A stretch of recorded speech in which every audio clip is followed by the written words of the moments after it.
Selamat pagi semua, perkenalkan saya Nyoman Agustanisi, dokter muda anestesi periode 4-17 Mei. Jadi di sini saya akan membahas tentang anestesia general dan spinal. Dari asal katanya sendiri, anestesi berasal dari dua kata, yaitu an dan astetos. Jadi an artinya tidak, terus astetos artinya persepsi atau kemampuan untuk merasa, sehingga anestesi berarti hilangnya kemampuan untuk merasakan. Jadi untuk tipe-tipe dari anestesi sendiri ada yang umum, lokal, kemudian regional seperti yang sudah dijelaskan di video sebelumnya. Jadi secara umum, anestesi umum merupakan suatu tindakan anestesi yang ditandai dengan kehilangan kesadaran. Kemudian anestesi lokal ditandai dengan hilangnya rasa pada lokasi-lokasi tertentu yang terbatas. Kemudian anestesi regional mencakup hilangnya rasa suatu daerah yang lebih luas dibandingkan lokal dan disertai dengan blokade spinal. Untuk anestesi umum sendiri biasanya menggunakan uh, obat hipnosis, kemudian obat analgesi, dan juga obat untuk relaksasi otot rangka. Kemudian untuk anestesi regional sendiri biasanya menggunakan obat-obat yang menghasilkan blokade konduksi, seperti ada dua, yaitu ada blok sentral maupun blok perifer. Blok sentral atau neuraxial block, contohnya spiral anestesi, kemudian blok perifer atau blok saraf. Kemudian jadi pada pagi ini saya akan lebih membahas tentang anestesi general dan juga anestesi spinal yang merupakan bagian dari anestesi regional. Untuk anestesi general sendiri, yaitu merupakan suatu tindakan menghilangkan rasa sakit secara sentral, kemudian disertai dengan hilangnya kesadaran yang reversibel. Untuk anestesi general ini, cirinya itu dia itu menginduksi secara cepat dan juga halus, uh, kemudian pasien itu ditandai dengan dengan keadaan tidak sadar dan juga tidak merespon, bisa juga menimbulkan anestesi dan juga menimbulkan relaksasi otot skeletal, tapi bukan otot pernafasan. Kemudian terjadi juga hambatan persepsi rangsangan sensorik sehingga timbul analgesi yang cukup untuk tindakan operasi. Selanjutnya uh, kita juga ditandai dengan memberikan keadaan pemulihan yang halus dan cepat, kemudian tidak menimbulkan ESO yang berlangsung lama. Untuk kontraindikasi dari anestesi general sendiri yaitu kalau mutlak pada pasien-pasien dengan dekompresi kordis derajat 3 sampai 4, kemudian adanya AV block derajat 2 yang ditandai dengan tidak adanya gelombang P pada pasien. Untuk kontraindikasi relatif yaitu pada pasien dengan hipertensi berat atau tak terkontrol, di mana diastoliknya lebih dari 110 mmHg, kemudian DM yang tidak terkontrol, infeksi akut, sepsis, dan juga GNA. Untuk anestesi general sendiri dibagi menjadi induksi anestesi, diawali dengan induksi anestesi, kemudian pemberian anestesi. Sebenarnya sebelum melakukan anestesi general ini kan harus dilakukan preoperatif, kemudian baru dilakukan pemantauan dan postoperatif. Namun hal tersebut sudah dijelaskan pada video sebelumnya. Jadi saya akan lebih membahas tentang induksi anestesi dan juga pemeliharaan anestesi. Di mana induksi anestesi ini itu merupakan suatu tindakan untuk membuat pasien dari sadar menjadi tidak sadar, sehingga anestesi dan juga pembedahan dapat dilakukan.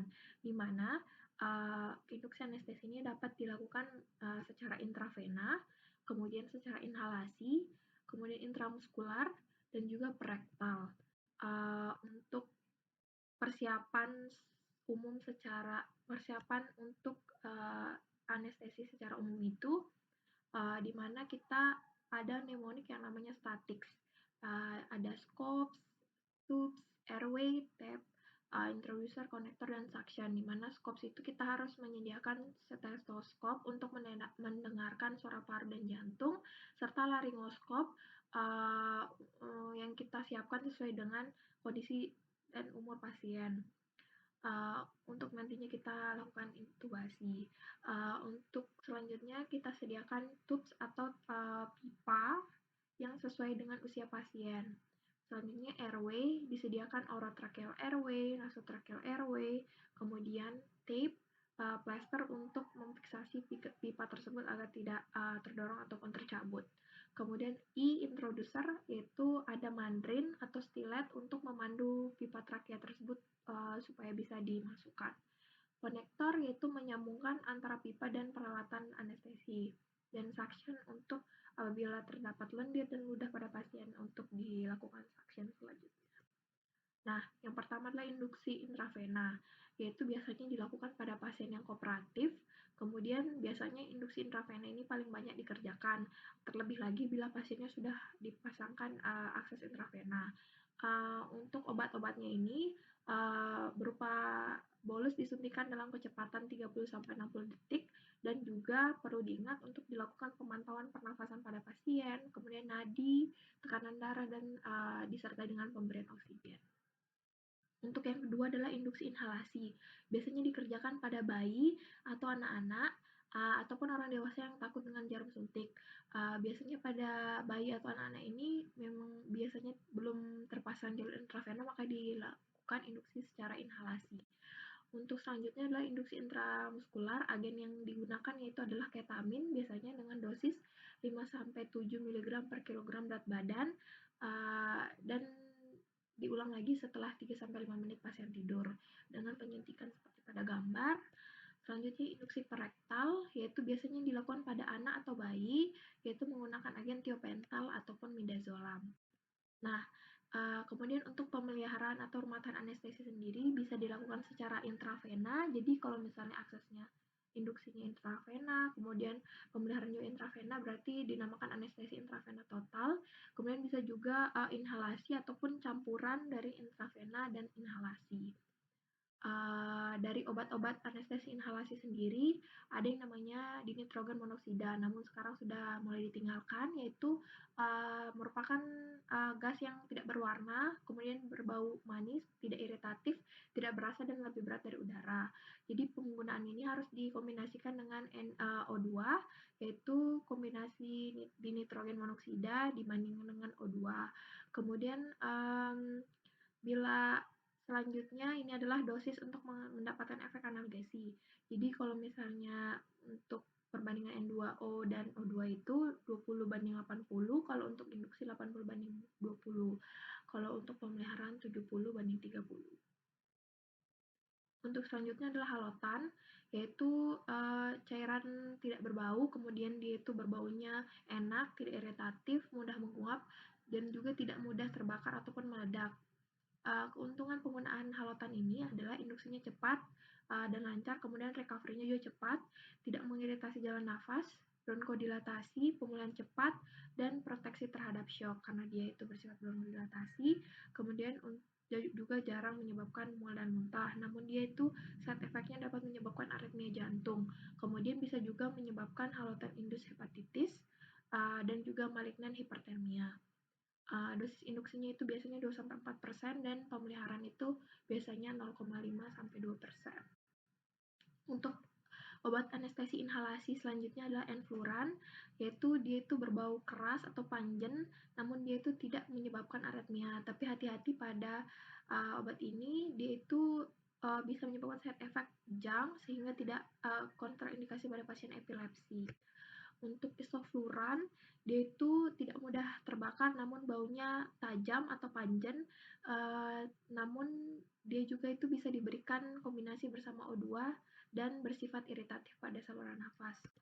Untuk yang biasanya kita pakai itu ada sevofluran, yaitu dia itu biasanya tidak bersifat iritatif dan paling banyak digunakan untuk induksi inhalasi. Nah, untuk selanjutnya adalah obat anestesi intravena, yaitu penggunaan obat anestesi intravena itu bisa untuk induksi, kemudian untuk operasi yang singkat pada sebagai obat tunggal, kemudian bisa juga sebagai obat tambahan, kemudian bisa juga pada anestesi regional bisa sebagai obat tambahan dan juga bisa sebagai sedasi. Cara pemberiannya bisa dosis tunggal, berulang ataupun diteteskan per infus. Untuk jenis-jenisnya adalah yang pertama adalah benzodiazepin yaitu bersifat hipnotik sedatif, namun dia itu bisa menyebabkan amnesia anterograd, pelemas otot ringan dan juga bisa melewati barier plasenta, kontraindikasi pada porfiria dan pada pasien hamil karena bisa melewati barier plasenta. Untuk dosisnya sendiri, untuk induksi 0,2-0,6 mg per kilogram intravena, Kalau untuk midazolam induksi yaitu 0,15 sampai 0,45 mg per kilogram intravena.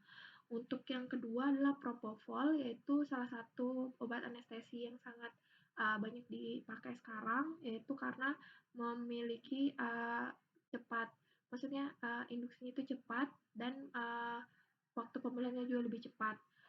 Dosisnya itu bisa digunakan 2 sampai 2,5 mg per kilogram intravena.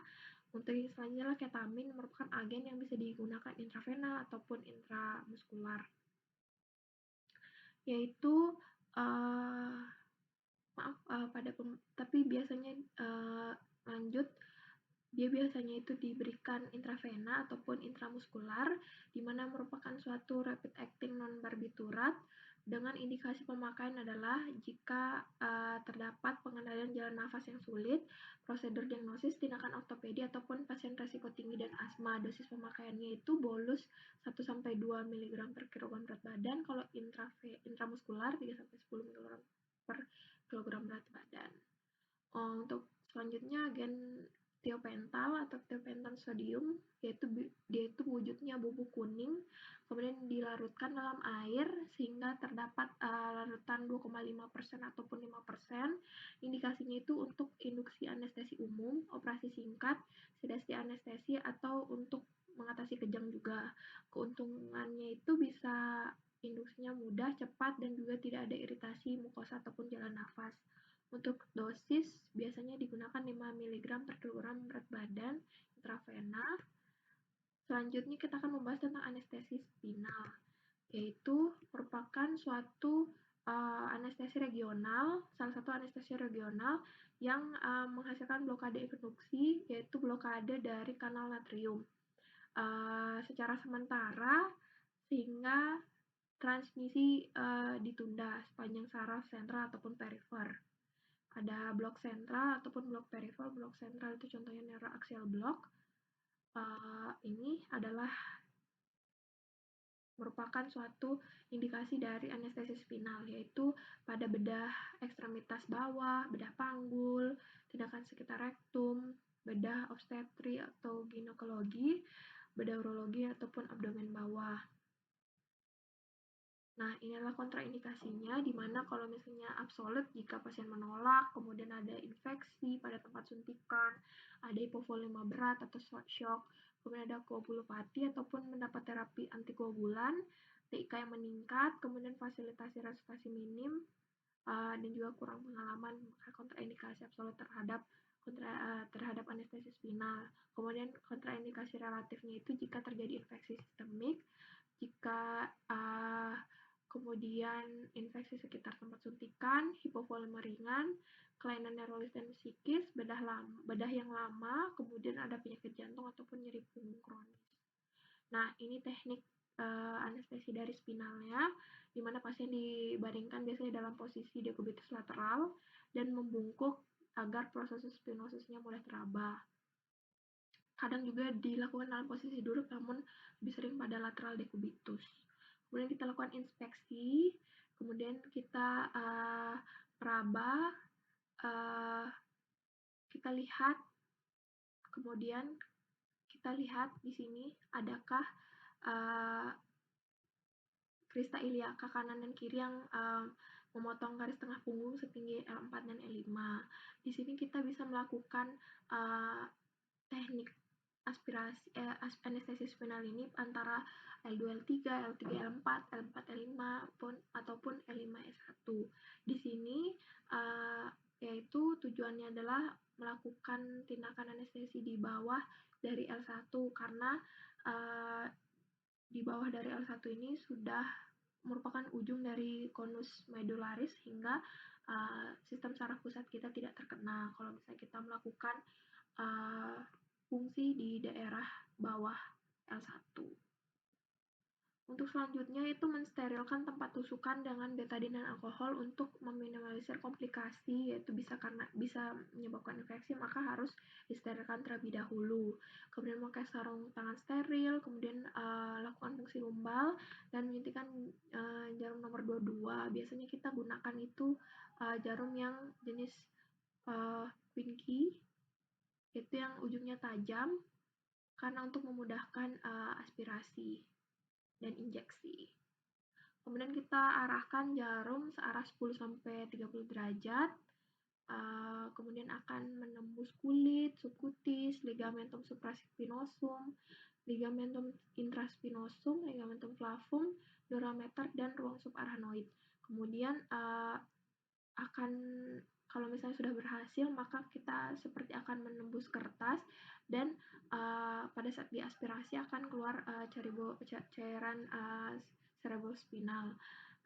Kalau misalnya tanda dari terkena sistem saraf, yaitu akan terjadi kejutan listrik pada pasien.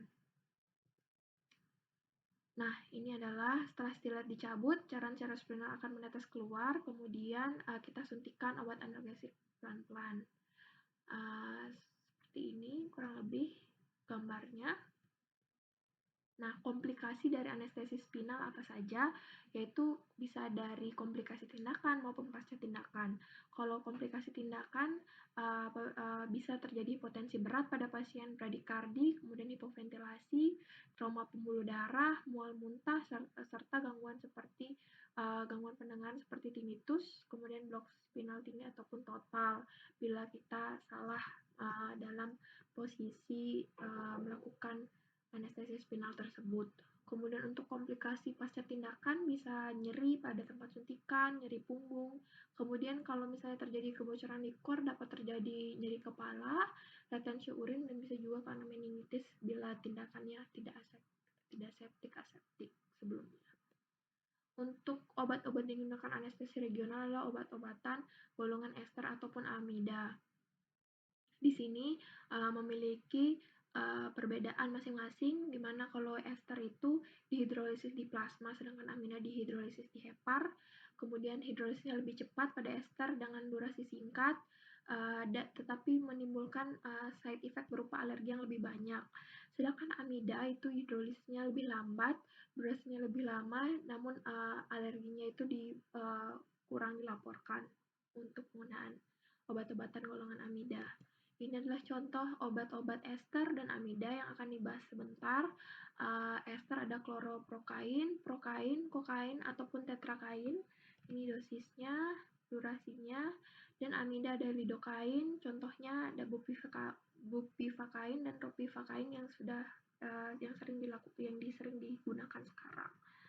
Untuk jenis kokain merupakan yang berasal dari daun koka, bisa dengan pemberian konsentrasi 4-10%. Dia juga bisa dengan anestesi topikal antara lain pada hidung, faring, dan trakeobronkial. Dosis maksimalnya itu 200 ml dalam 1 kali pemakaian. Sedangkan yang prokain itu dia itu bisa menyebabkan toksisitas sistemik namun minimal, iritasi juga minimal, dengan sterilisasi yang mudah, durasi pendek, dan murah. Kemudian tapi dia itu lebih kalah bersaing dibanding golongan amida.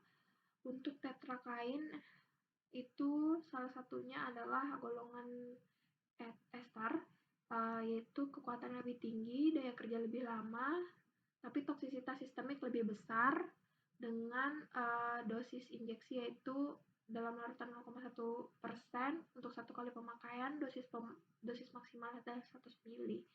Untuk dibukain HCl adalah anestesi lokal yang kuat dengan toksisitas sistem yang tinggi dengan daya kerja yang lama.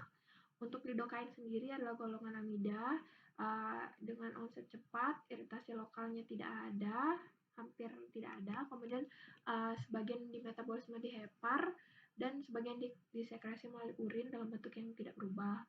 Toksisitas 2 kali lebih tinggi daripada prokain.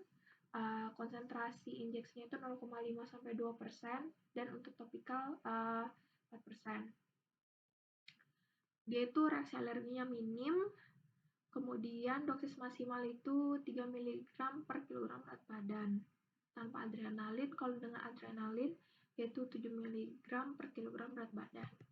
Untuk bupivacain yaitu biasanya golongan ini lebih kuat dan lama kerjanya 2-3 kali lebih lama dibanding lidokain maupun mepivacain.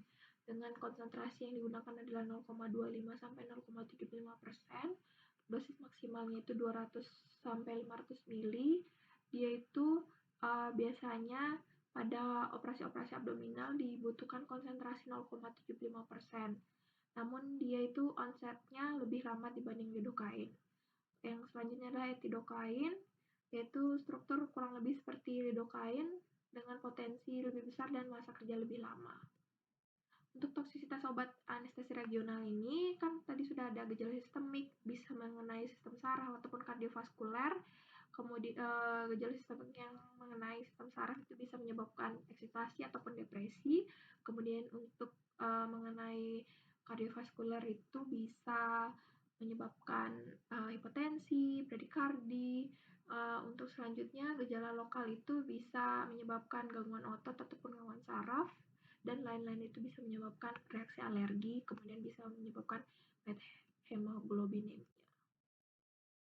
Nah, apa saja persyaratan ideal untuk anestesi regional harus diperhatikan bahwa dia itu poten dan harus bersifat sementara atau reversibel, tidak menimbulkan reaksi lokal, sistemik, dan alergi, mulai kerja cepat dengan durasi memuaskan, stabil dan dapat disterilkan, harganya murah.